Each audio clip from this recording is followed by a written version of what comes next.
The people who are crazy enough to think they can change the world are the ones who do. For the past 33 years, I have looked in the mirror every morning and asked myself, if today were the last day of my life, would I want to do what I am about to do today? And whenever the answer has been no for too many days in a row, I know I need to change something.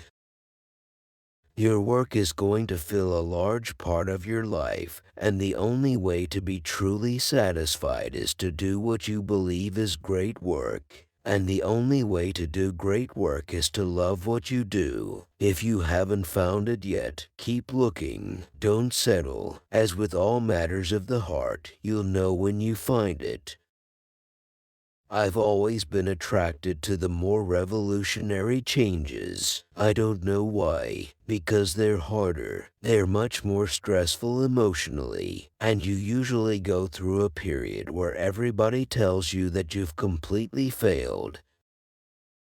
Remembering that you are going to die is the best way I know to avoid the trap of thinking you have something to lose. You are already naked. There is no reason not to follow your heart. Getting fired from Apple was the best thing that could have ever happened to me. The heaviness of being successful was replaced by the lightness of being a beginner again. It freed me to enter one of the most creative periods of my life.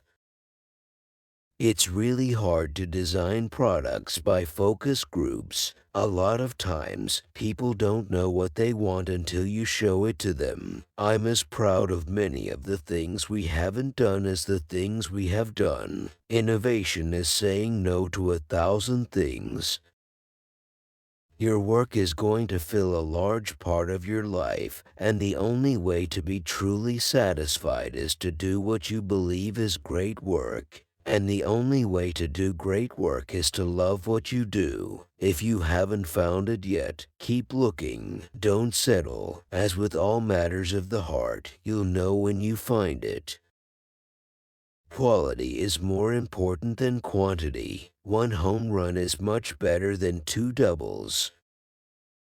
Be a yardstick of quality. Some people aren't used to an environment where excellence is expected. My model for business is the Beatles. They were four guys that kept each other's negative tendencies in check. They balanced each other, and the total was greater than the sum of the parts. Sometimes when you innovate, you make mistakes. It is best to admit them quickly and get on with improving your other innovations. You can't connect the dots looking forward. You can only connect them looking backwards. So you have to trust that the dots will somehow connect in your future. You have to trust in something, your gut, destiny, life, karma, whatever. This approach has never let me down, and it has made all the difference in my life. That's been one of my mantras, focus and simplicity. Simple can be harder than complex. You have to work hard to get your thinking clean to make it simple.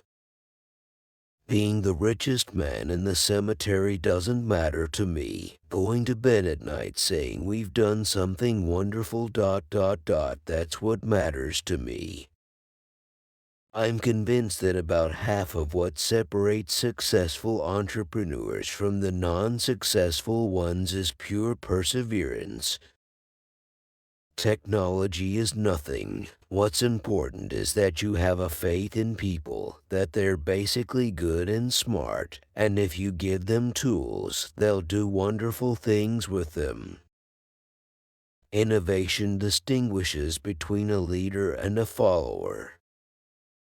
My favorite things in life don't cost any money. It's really clear that the most precious resource we all have is time. Have the courage to follow your heart and intuition. They somehow know what you truly want to become. Sometimes life is going to hit you in the head with a brick. Don't lose faith. Your time is limited, so don't waste it living someone else's life. Don't be trapped by dogma, which is living with the results of other people's thinking. Don't let the noise of others' opinions drown out your own inner voice. And most important, have the courage to follow your heart and intuition.